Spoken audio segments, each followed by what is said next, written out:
I'm gonna kick off.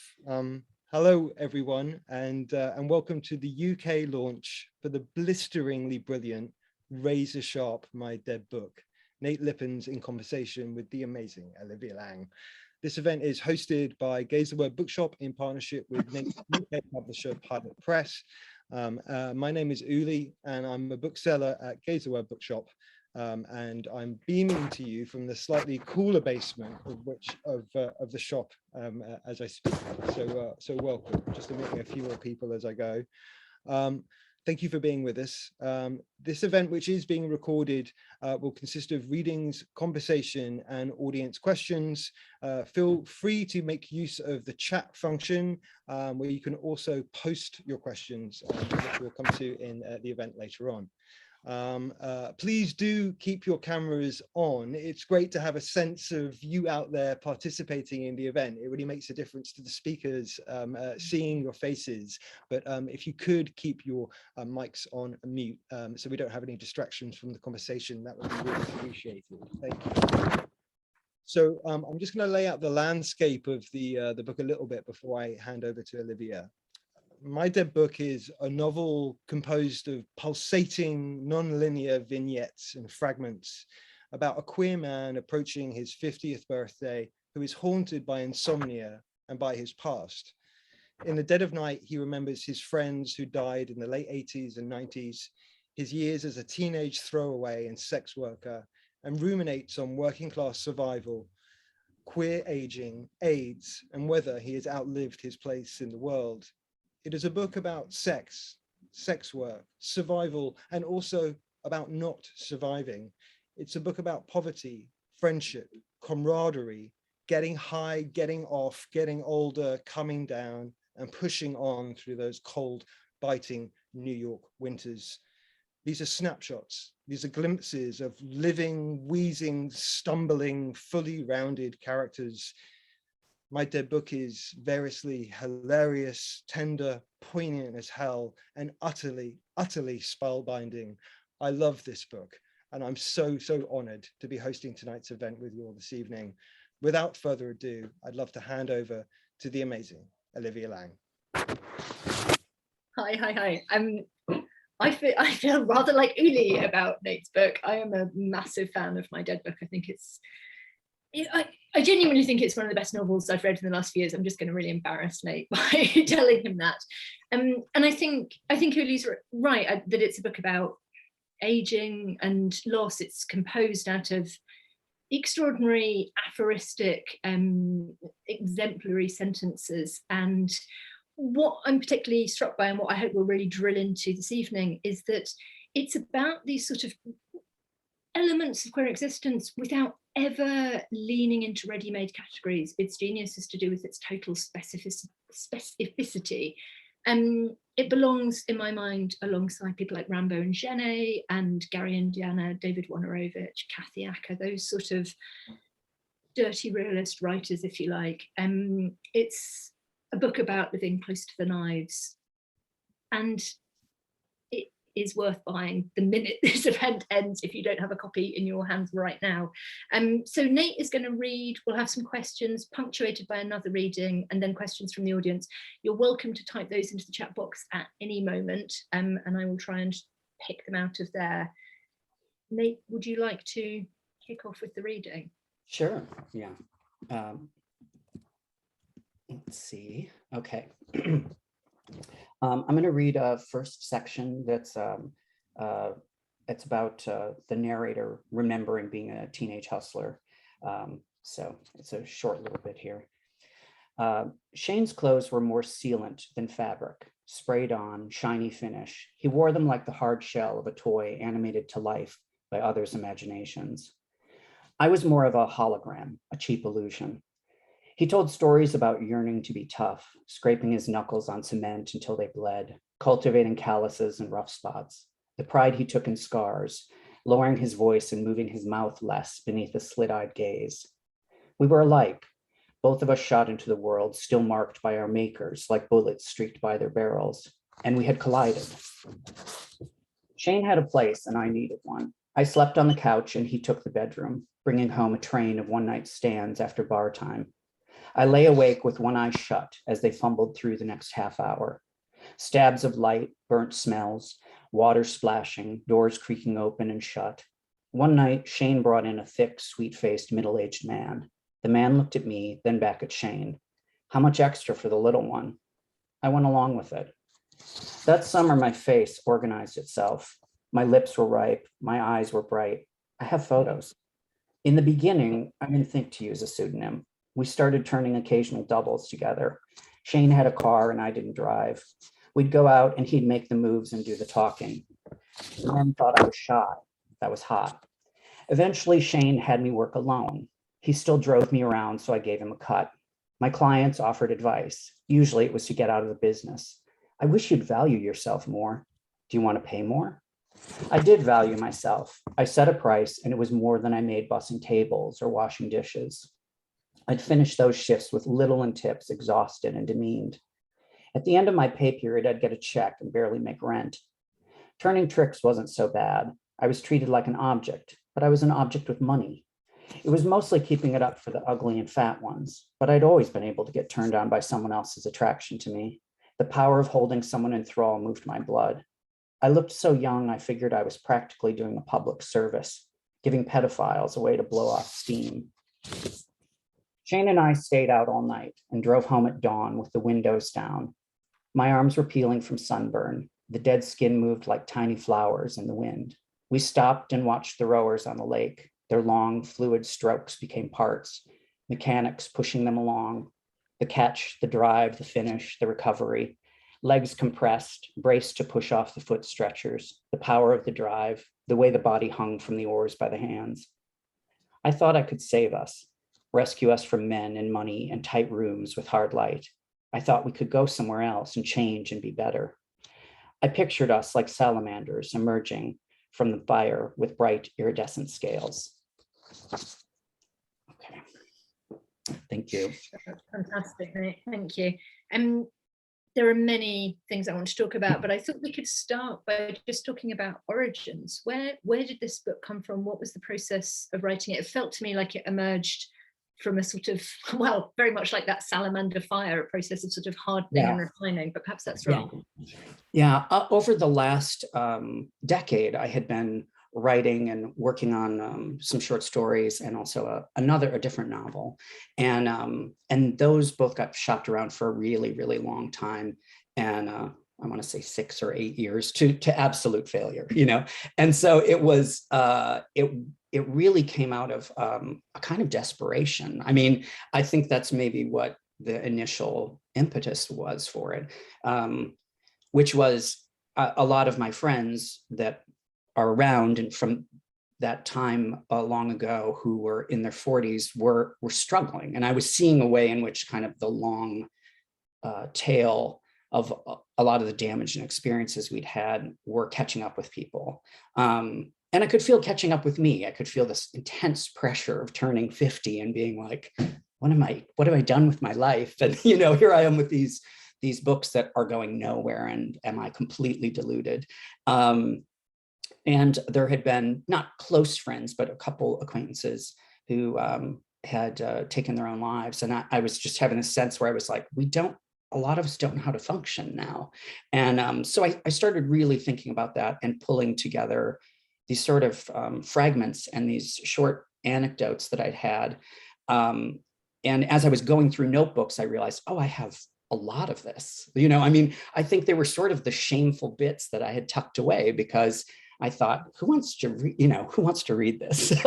So as I was pulling them together, it all happened pretty quickly. I mean, over like a year period, you know, and I'm usually a much slower writer than that.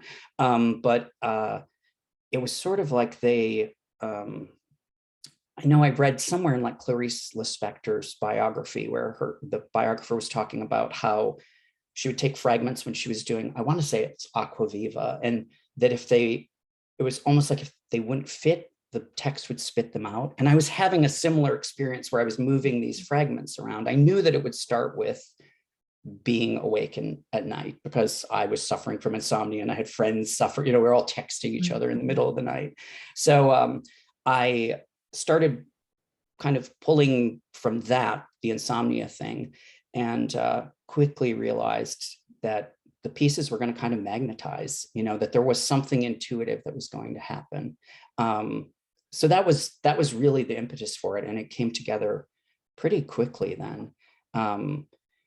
I was sort of afraid to, I had a couple small presses that I sent it to, but I kind of knew I couldn't go through the same rejection process again, And so Matthew Stadler, who's also a writer and an incredible editor, he and I had been in contact, and he was doing Publication Studio, the Fellow Travelers series. And I said, can I send it to you? And I sent it to him on a Friday, and the following Monday he had read it and loved it. And he said, so what's your plan for it? And I said, would you publish it? And that was really how it happened. It was really like a handshake deal.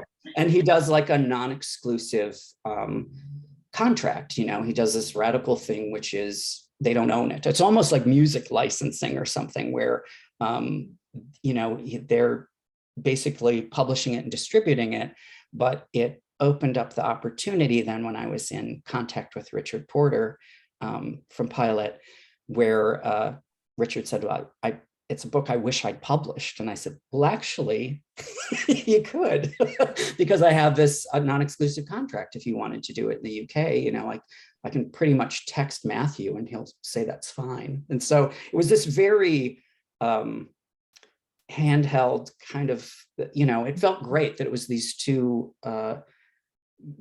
queer men that are, basically Richard's younger than me and Matthew's a little older than me. And it felt like this real continuation, and it just felt right. So that was the publication kind of journey of the book too.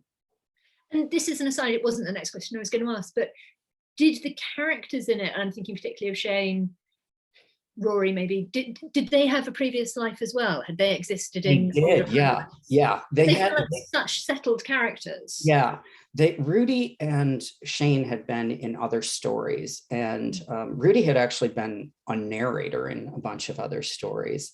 And so you knew them. You knew them. I knew them well, and I knew Rudy was so real to me that it became apparent where I thought, oh, he has to be in this book. At first I was starting out with these teenage memories, and then quickly I thought, well, what's happening in the present? This person has to have some sort of life beyond lying in bed. And so I thought, so pretty quickly, once Rudy was introduced, I knew that's, I was like, oh, here's the through line, that he'll keep this going.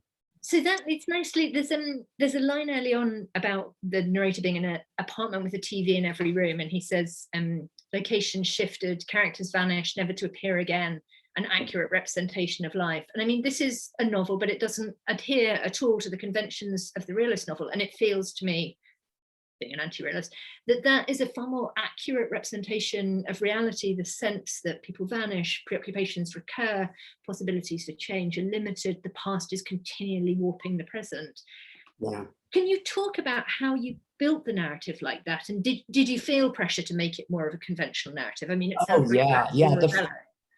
the first draft was a lot more connective tissue, a lot more getting a person from one place to another, and a lot more of, I can't sleep again, leading into a thing. And there just felt at some point where I thought, this is hokey. I can feel the mechanics here.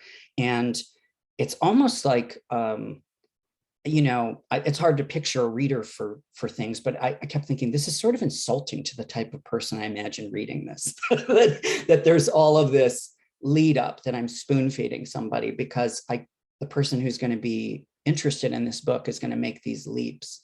And I was worried in the beginning, because it opens with this long sort of Jim Carroll litany of, people who've died. And I thought, you're essentially laying out all these names that may or may not come back up again, and some of them do, and some of them don't reappear. And, that's the first thing someone's going to pick on, you know, that an editor will look at and be like, well, you've laid out 20 characters here for us, and then we only really experienced 5 of them again.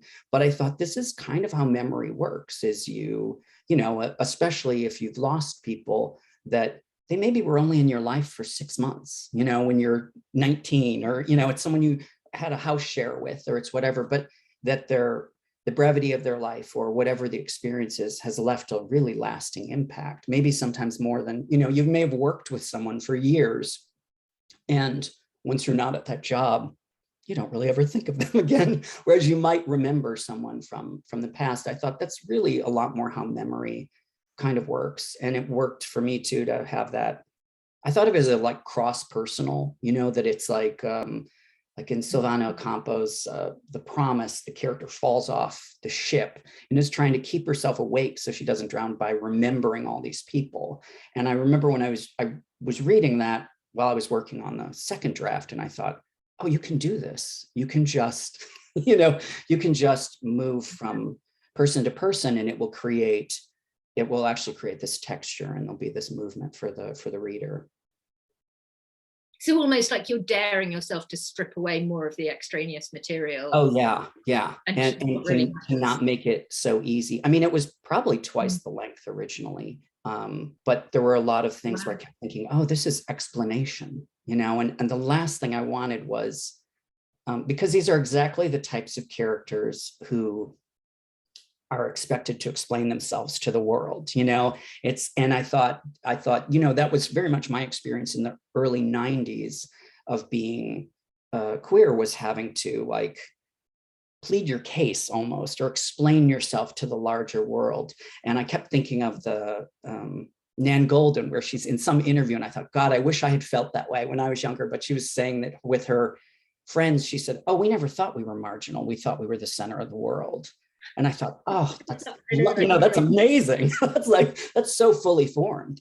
And so that was something that I was kind of kept in my mind. I thought, well, what if these characters, you know, it's like what the narrator mentions Jeffrey Dahmer and then just kind of moves on from it. And I thought that's really how the experience of the world is a lot of times, is, you know, you're 18 or 19 and you're not, that stuff's outside of your realm. It's your friendships, it's your romances, it's your paycheck, whatever, that's actually taking the forefront of your life. So I wanted them to not explain themselves. And then I think this is sort of related, is how time works in the book. There's a present day narrator, he's in his empty apartment, it's midwinter, he's awake at night, you know, you're in these sort of odd dead spaces anyway. And sometimes he's on the phone, but mostly it's sort of a sailing by ghosts, and what has happened to him comes to you by way of fragments. You the reader really have to kind of play detective. You have to make the connection, which I like. They're like, the reader is encouraged to work, and the story sort of accumulates. So I was interested in almost technically in how you sort of worked those time signatures, and how you constructed those different frames, how you knew what had to be there and what you could do that. There was a way, I mean, in a really primitive way, I think when I first started realizing it was going to be fragmented, where I did, I was literally doing things where I thought, this can be an interior, this has to be exterior. This, you know, it was like I was sort of moving these pieces around because I thought there has to be this sense of juxtaposition happening that keeps the momentum up for people. And so that was really important. But then it was sort of like, I can't remember who said this about collage, but it's like when you're doing a collage, you can't get it too perfect.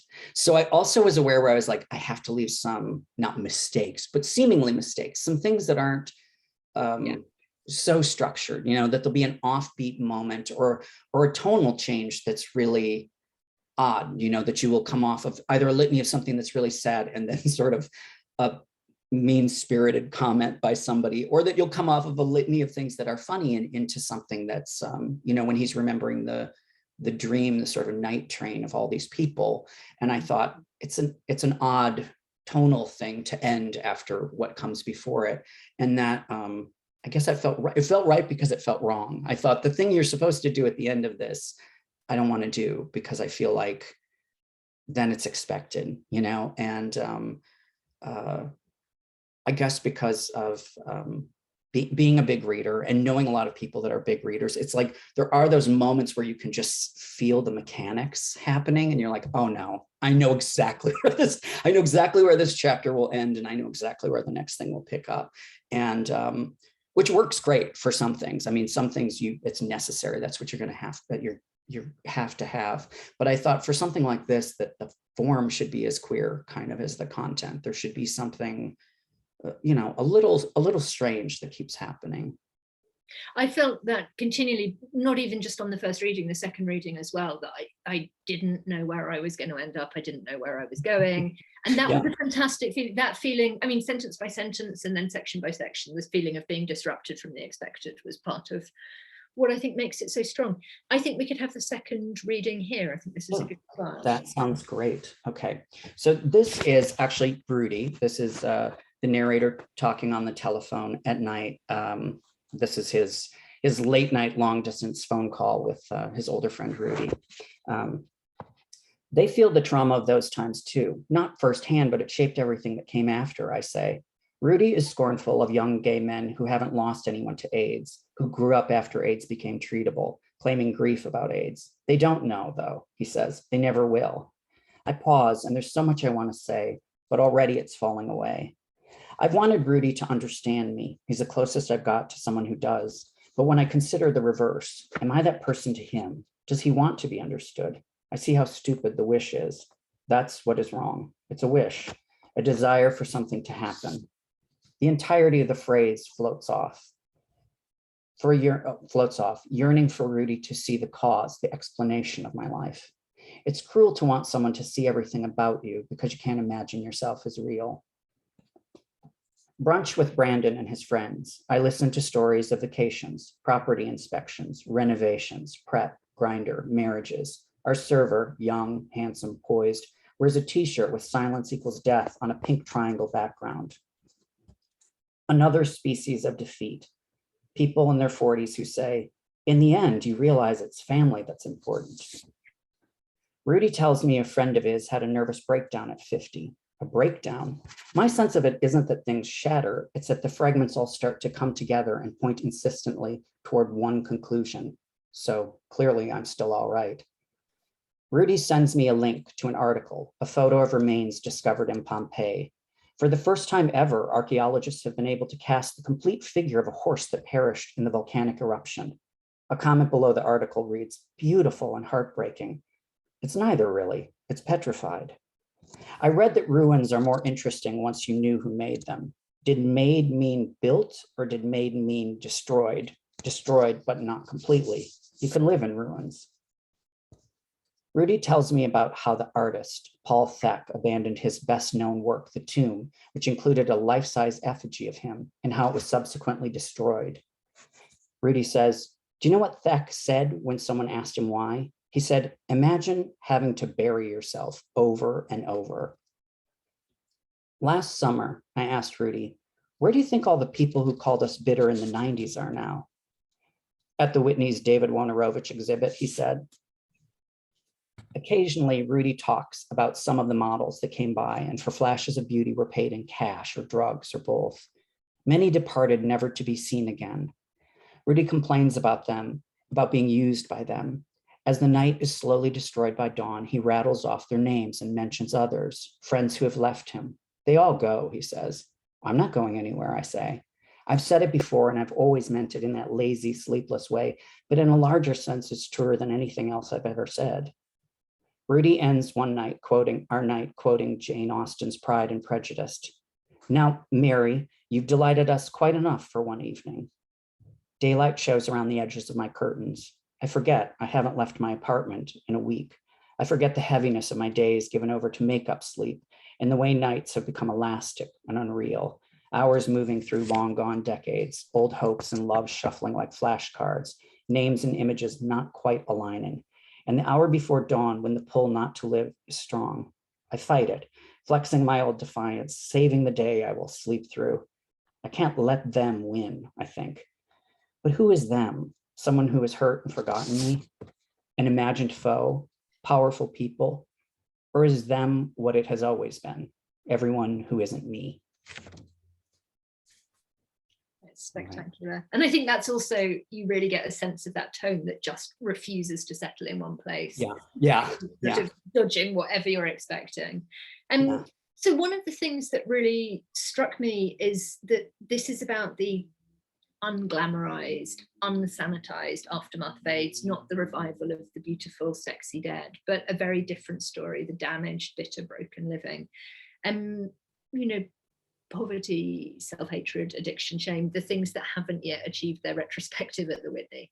Right. I think,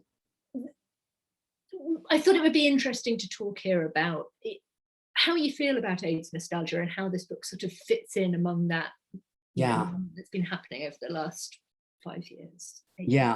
I mean, it I'm very much, I think, of two minds of it, which is I am partially Rudy about it, and I think I am partially the narrator, where it's sort of amazing to me, like Richard Porter with Pilot Press, where he is continuously revisiting these things, revisiting Derek Jarman, revisiting artists lost to AIDS. And I think there's a way in which that is so, the intent behind it is so real and so pure.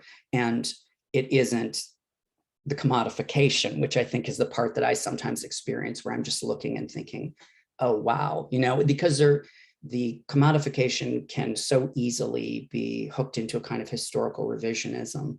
And there are many correctives, like reading Sarah Schulman's Let the Record Show, you know, which lays out a much bigger picture of what ACT UP was.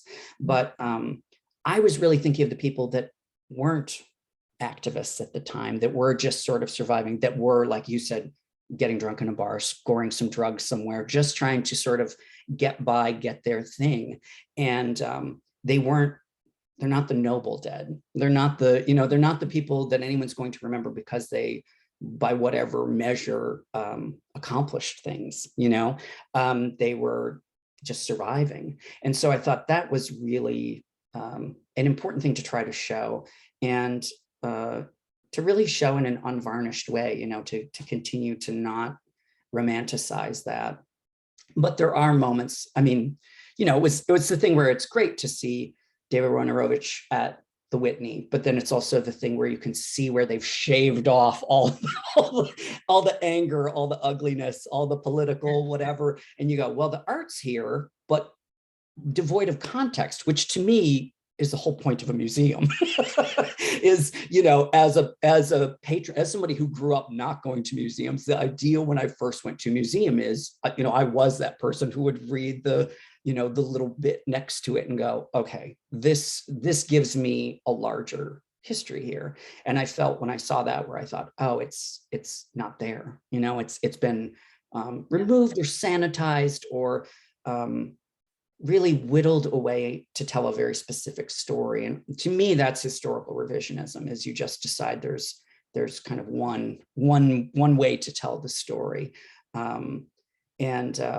So it's great to see artists that have vanished from that period of time sort of getting attention for their work and stuff again. And also with the awareness that there were tons of them where they died in some apartment and everything was thrown out. You know, it was that there was this huge sweep of people where their work was gone.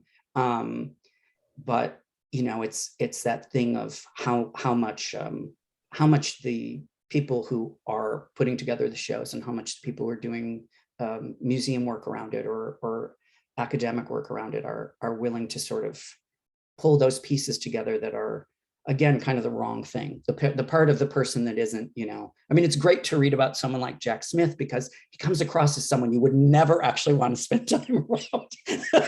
I love to sanitize Jack Smith. Nobody can really clean that one up because it's just where you're like, this sounds absolutely impossible, you know?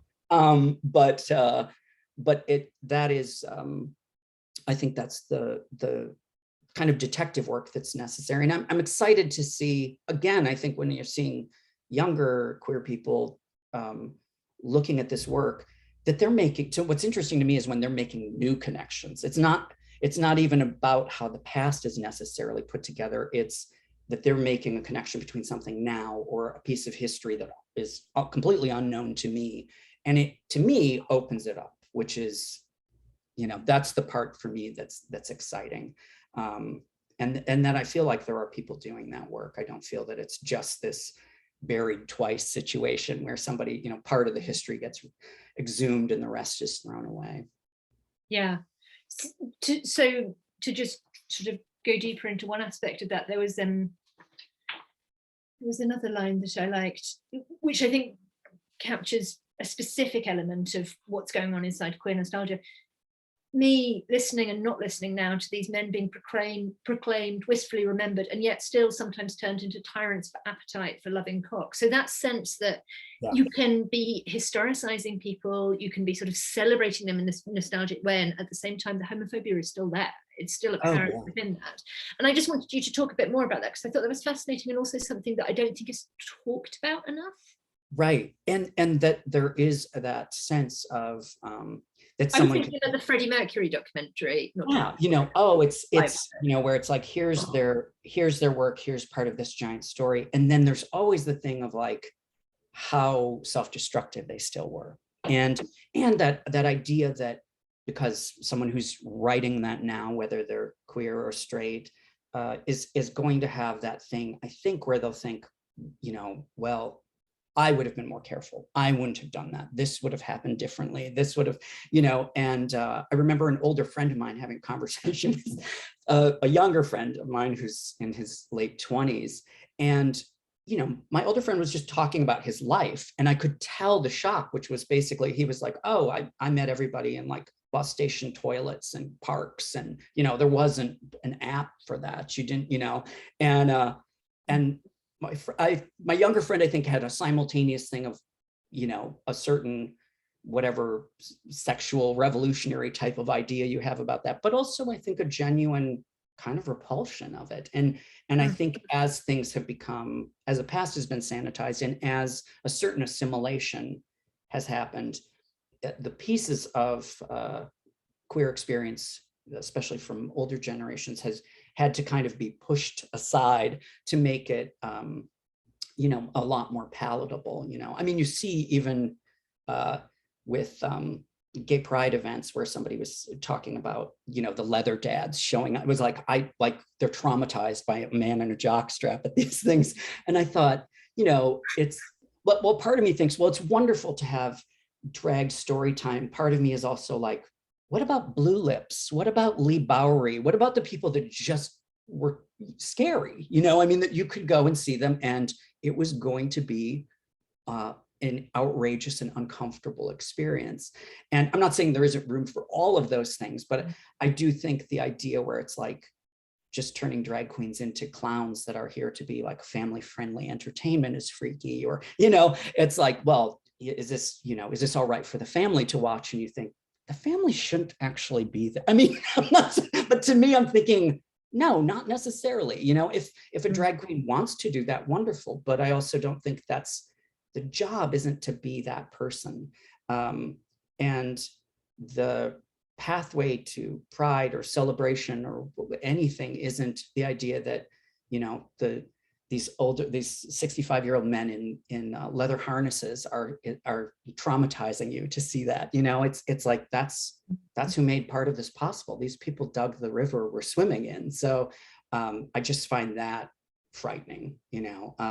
And I think it's led, I think a lot of people unconsciously have absorbed those talking points, and it's led to the point where we're at right now in the United States, which is just utter collapse, you know, where we just don't have, I think we are at a terrifying point and have been for the last few years. I could see it as the anti-trans language was, for me, I was having like an echo of what I remember hearing about queer people in the 80s and 90s, groomers, blah, blah, blah. And I thought, this is exactly what I grew up with.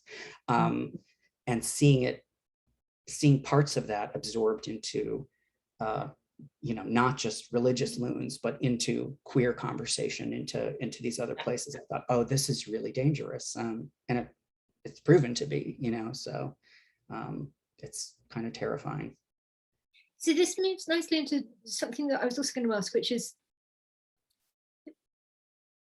when I read I've read it 3 times now. Each time it feels, you know, on a narrative level, unfamiliar and exciting, but at the same time, I felt like I was on familiar ground. I felt like I was reading, you were part of a continuum of writers I came up with, a kind of ethos or aesthetic that I came up with, that I feel like has become, it's vanishing. It's become eclipsed by a very different way of being. So that sense, you know, Gary and Deanna, certainly Dennis Cooper, writers like that, it feels like you belong among that. And I was trying to think about what that was, that it felt like it's a way of dealing very flatly and matter-of-factly with experience, with damage, with disorder. It doesn't use the sort of capital letter language of theory or therapy. There isn't that sense of like trauma theory or identity. Right. It is just interested in experience rather than categorization, which makes it interestingly sort of both harder and softer than a lot of contemporary queer writing. I wanted you to sort of maybe talk about how you situate yourself within those changing traditions of queer writing, and whether what I'm sort of picking up on feels right to you. Oh, yeah. Yeah, I mean, I think those are the people, Gary, Indiana, for me at the time, I was living in the Midwest, and I would go read The Village Voice, which was Cynthia Carr, who wrote the David Wojnarowicz biography, had On Edge, which was a column about performance art, and she wrote about Karen Finley and all these people I'd never heard of. And then Gary, Indiana was, I would go back and look at, this is when you had microfiche and microfilms, and I would go back and read his art columns. It was a voice to me that was, you know, at 16 reading something like that. I'd never heard anyone talk like that. I would have to make a list of vocabulary words afterwards. Because, yes, you know, I was like obstreperous. No, I mean, I've never seen it, read it, or heard it aloud, you know. It's like, so I would make these lists, and I just, that turn of phrase, that to me was what being witty and urbane and being, you know, I thought, this is, if, you know, if I ever get out of the Midwest, this is what I'm going to get to experience. And then reading Horse Crazy, and everything to me was like, you know, I say that it's like a very physical search engine, which is you would see someone, you would read about someone and then have to track stuff down. You know, the first time I had read about Kathy Acker, I believe it was in Spin Magazine. There were like 2 years where the music magazine, Spin Magazine, would have like Karen Finley or Nan Golden or something in these little things up front. Lydia Lunch interviewing Pat Benatar or something insane. And so that was my list, you know, as I would find these things. But I definitely remember having to special order Blood and Guts in high school and getting a textbook sent back. It was like a high school textbook. And I was like, no, this is not what I want. And I was so androgynous at the time that I remember them sort of being like, what do you need, young lady? You know, and it was like, I thought, you know, I'm looking for this book by Kathy Acker. And then it finally came in with the Suko, you know, terrifying dark cover on it. And I think they were just horrified. I was probably 16. So, but so it was that whole lineage of stuff, and then new narrative. And then I remember the first time reading, you know, Eileen Myles and Dennis Cooper, and that sense of bodily agitation almost. I remember finishing Closer and having to go take a walk, and it was like January, but I was just so freaked out, and in a great way, just where I was like, I had to like go around the block. We're all freaked out by Closer. Yeah, it was like, oh God. And so I see that kind of thing. And I think a lot of it, what you're talking about too, is stripping things from language. I'm writing something now that's a lot about, you know, again, about depression and all these things. But I thought, oh, I really need to strip the word depression or suicidal ideation, these things that become containers. And I thought become a cheap shorthand for me to not go a little bit deeper, or to figure a way that somebody talks around something. And that's just a little language level that I'll realize with things where I'm trying to not fall onto, like you said, therapy language or theory or anything that feels like a cheap shorthand for something. It's like, how else can I sort of, you know, convey this experience? And you know, a lot of that I think comes from those writers, because they never took those shortcuts, you know. So yeah, this, we've almost covered exactly what I was going to say in the next question, which is how unprefabricated it sounds, that you're not leaning into any kind of pre-made identity, and it feels like the sense of everything having to be very specific. So you, the reader, can think, oh, I think this is about trauma, I think this is about depression, but you're not going to use that language. You're going to describe what it feels like. And that to me felt oddly refreshing. yeah. Yeah. It feels like it's rarer than it perhaps was. And then I suppose what I was going to say as well is it feels like you stay very faithful to the experience of pain or the aftermath of trauma, and then something happens, that there's a kind of optimism towards the end of the book that felt to me like it really arises out of the experience of writing, that it arises out of the experience of somebody recording what they are feeling like and realizing that that's taken them to a slightly different place. Yeah. That sort of act of being able to do justice to the experience in language. And I wondered what you thought about that, really. I mean, I worried at first that it was like, I didn't want it to feel cheap, you know, and so I kept having this moment. I had the image for the ending for a long time, and it kept kind of moving in and out of the book. So I didn't know if it would work. But I did feel that I thought there's such a for me, there's such a thing of, if you are really honest about what you're experiencing, if you're really trying to get the thing down right, that alone to me is the thing that sort of lifts it out of being just miserableism, you know, that it doesn't, then it's not just it's not a sad story necessarily, that it's really about memory, and that in a way that memory becomes defiant, and also that the very act of having not forgotten anything means that you're still here, that you're still functioning, you know. It's like, in a way, the litany becomes actually the thing of you know, what you have, I don't even want to say overcome, but what you've lived alongside and carried, and an acknowledgement that you can keep carrying it, you know, that it doesn't, you don't, the experience doesn't have to be discarded, you know, that you can still, I think there's such especially around grief, there's such a rush to try to get through stuff, you know. It's like, and I was thinking of that a lot, where it was like, you know, that I didn't want that sense. I wanted the author or the narrator to have the moment where he is taking stock of all that stuff, but also, you know, you get the sense that he's going to continue to remember these things. This wasn't just a journey that it ends. There isn't a point where he's just arrived and things, it's all neatly wrapped up. To me, anyways, that was my intention writing it, but also as a reader of it. And I think it's really interesting to have the sense of you having such a hinterland with those characters anyway, because that is the feeling that I had, that they were just going to continue sort of walking on into that. There's a lot more going on in their lives that I can potentially enjoyably imagine, or perhaps hope that there'll be a story that comes along about a different episode. Yeah. But it felt like, although I see only in glimpses, there's a lot more going on inside that. I can see there's an audience question. I'm just going to ask one more for now, which is one thing, and it didn't strike me for a really long time, is the internet barely has a presence in this book. There's the odd mention of Grindr, but I mean, even the phone conversations, they're happening on a fucking phone. No, I know. I was telling someone that, yeah, the phone was so important to me, because I actually do talk on the phone, and two of my close friends will call unbidden. You don't get a text knowing that they're going to call.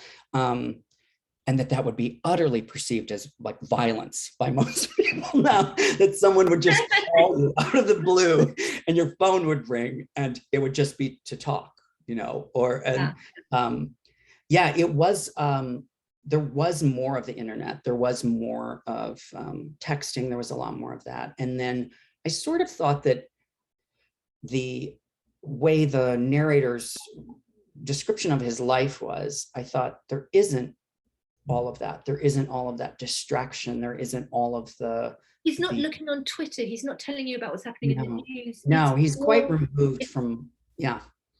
So that sense of the mist at the end, he's in this sort of cocoon of the past or grief. It's a very hermetically sealed world, and I loved that. But that's what I wanted to ask was really, did you do that deliberately, and were you like, the internet is going to be my enemy in creating that sort of mood? Yeah, I did, because I felt like, I mean, we all do this where, I mean, on a daily basis, you know, I'll wake up and I'll realize between Instagram, Twitter, text messages, email, and then the various messaging systems of Instagram and, you know, Facebook Messenger or Twitter or whatever. And I'll think, there are like 12 ways to get to me.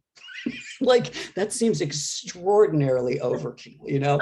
And I know I'm not alone in that, but I thought, you know, it is anti-ruminative, you know, it is anti, and, you know, I think a friend of mine was saying that he's found where he was like, you know, when he's depressed, he'll really sort of burrow into that he's doom scrolling and just going, you know, it's like your mind is seeking out the thing that's going to be the perfect answer to the bad feeling you're already having. And the internet really is great at providing that. And he was saying that one of, you know, a very simple thing he realized at some point is the more he sort of withdrew from those things, that rather than the withdrawal being isolating, it would sort of open things back up again. And he's actually a friend that calls on the telephone. So that it became a thing for me where I realized that the text messages, I had more of that stuff originally in it. And it felt two things, which it just felt like I was trying maybe too deliberately to be contemporary. And I had just read, which I will go unnamed, but I had just read a novel that was primarily internet based, you know, that was very online. And while it was sort of fascinating, at some point I just kept thinking, I wanted some interiority. And there was a way in which everything then sort of played out surface. And it was even different than if you looked at someone like, you know, Ivy Compton Burnett, or someone who, you know, the entire book is written in dialogue. There's still face-to-face there that I think changes the trajectory of the way the communication happens. So it was deliberate to leave it out for sure. I think it oddly made it feel very classical in a way. It didn't feel like it wasn't contemporary, but it felt like there was so much space for thought and feeling that is erased by the obsession with sort of constantly thinking about and reporting on the news. Okay, there's lots of questions now coming through, so I'm going to start cracking into them. And Mark says, as someone who loves your stories as much as the novel, is there a chance of them being collected somewhere? Also, what other queer books, other than My Dead Book and Let the Record Show, of course, should we be reading? Oh, wow. Hopefully the stories will be collected. I mean, there's quite a few, so I'm hoping that they can find a home.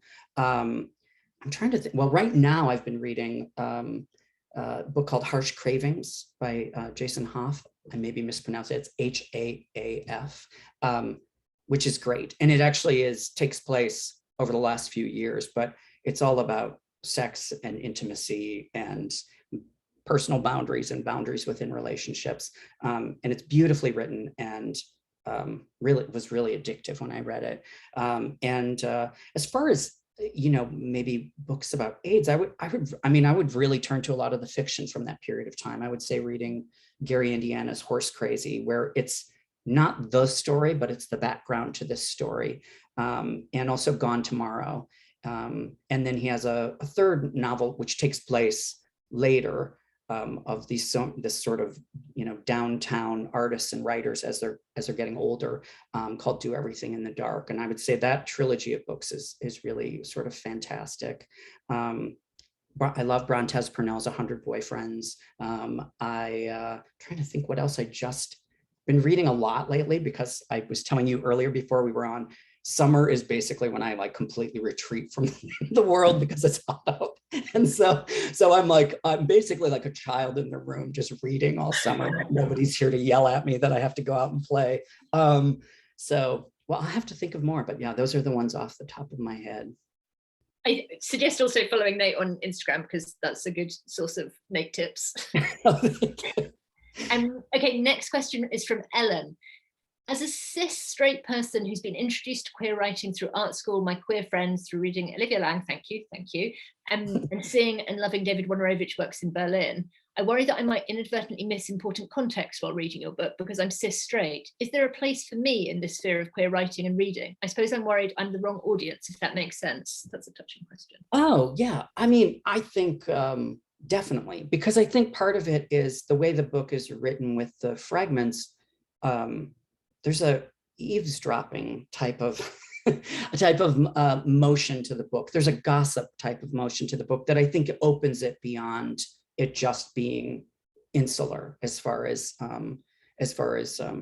queer, a certain type of queer material.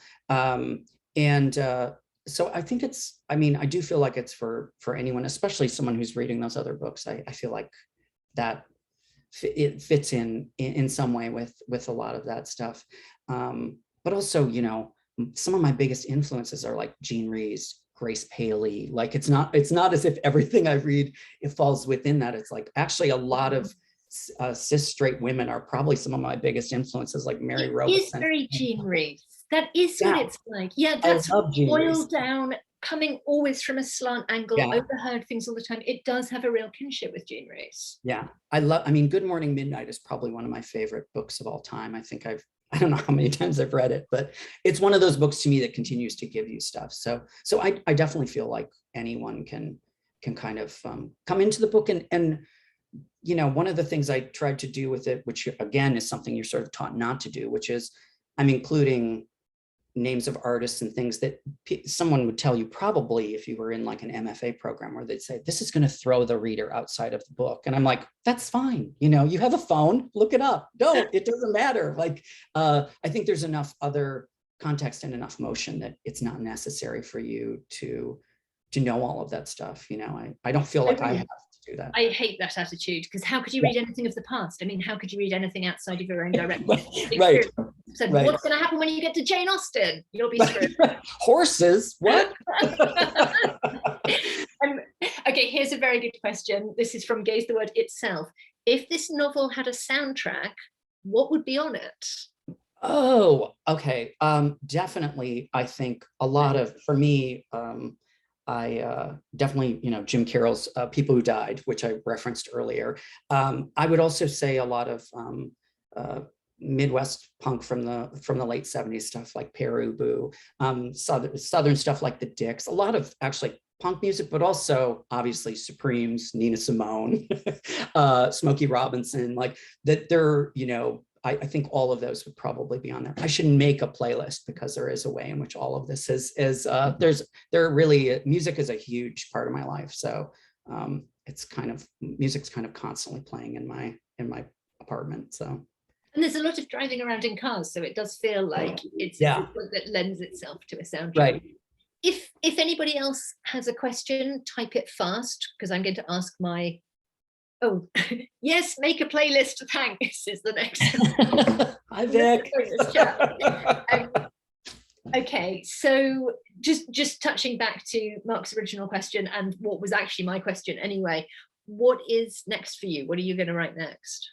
Well, I'm working on two things right now, which is, you know, obviously there's also the stories, but I started working on a new novel, and I know people are superstitious talking, but stuff changes so much for me that I'm fine with it. But I've been writing about punk historian and a writer poet who is working on writing about performance artists whose work was undocumented, and these two are friends in this book. It's called Ripcord. I'm not sure exactly. I finished the first draft, so I know the next thing will be cutting and moving stuff a lot and rewriting.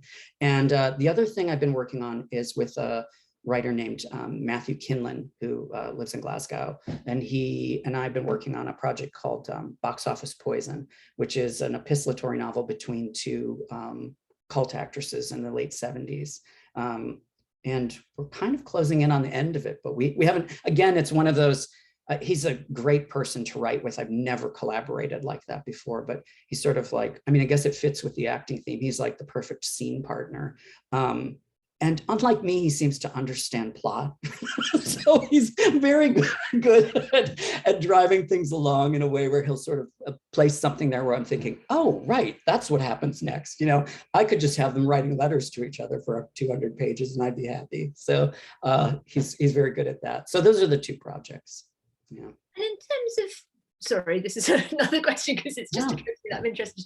In terms of, do your books really emerge in the edit? What is your drafting process? Definitely, yeah. They're a mess in the first draft, and a lot of it comes down to syntax, which is originally I would say the syntax is a lot more like talking and overwritten, and then it will be the thing where as I start cutting, I'll realize where I'm like, this can be compressed a lot. And it's that idea of the motion happening, you know, trying to make the connections quicker for people. I mean, I love novels with long descriptions, but I'm not good at them. And I think it was, that's the only piece of advice I'm ever good at with writing is telling people to try to really pay attention to what you notice and don't. Like, I'm not someone who walks into a room and clocks the furniture and everything happening within the room. It's sort of like, it's the personal connections with people. And I realized pretty early on, I thought, oh, it's about dialogue and about that kind of interaction for me.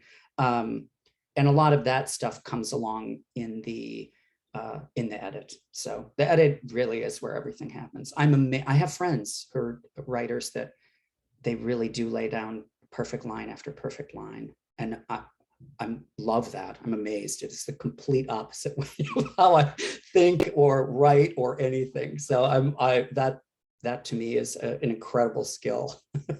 I'd actually written down, are you one of the writers who write in perfect lines? But I'm pleased to hear that. Oh yeah. Sorry, this is the final question, but did you do an MFA? No, yeah, I actually, I didn't go to college. I actually left home. Like the narrator, I left home, you know, it's like I used the scaffolding of some of my own life, but I left home at 15. So I didn't actually finish high school, which I'm thinking now where I'm like, have I lied recently on any job applications that I have a degree? But I don't think I have, so I think I'm okay. But yeah, I didn't do an MFA program. I lived, right after I left home, I had lived in Madison for a while, which was sort of my night school in a way, because all of my roommates it's a college town. So all my roommates were college students. So I used to joke that sometimes I would be reading the book that they were supposed to be, and then they would ask me about it afterward. But I got a really great women's studies education. I think that's the perfect education for a writer. I'm very skeptical about MFAs, and I don't have a degree either. So I think we can prove that writers can do it just by living. It can happen. It may take longer, but it can happen. Yeah. It's so nice to talk to you that I want to carry on forever, but I think we have come to the end of the evening, and it's just been such a pleasure to talk to you. And Uli, doing it against the word is just the dream. It's the perfect space. Thank you so much. Conversation. So thank you so much for hosting us. Yes, thank you. Thank you. This has been wonderful. I really appreciate it. And thank you for everyone for tuning in from all over the place. So I appreciate it. And on behalf of Against the Word, thank you so very much to the two of you. Nate, thank you for such an incredible, blisteringly brilliant book. And Olivia, thank you for sharing such a fascinating conversation. And beyond that, your nurturing and support of writers across the board. Thank you for everything that you do. Congratulations to both of you, and thank you to everyone for joining us tonight. A big thank you to Pilot Press as well. Please do buy the book. Nate, do you know where people can pick this up in the States? Obviously you can get the I know it's at Printed Matter in New York City, so they can go to Printed Matter's website, and they are carrying it right now. And Orcus Paley in Seattle, I know, is carrying it also. And I will post more stuff on Instagram because I know a few more places are picking it up. So all right, fantastic. Thank you again, everyone, for joining us. Stay cool if you can, everyone. Look after yourselves and have a wonderful evening. Thank you, Nate. Thank you, Olivia. Thank you. Thank you so much. Bye-bye. Bye. Bye. Thank you.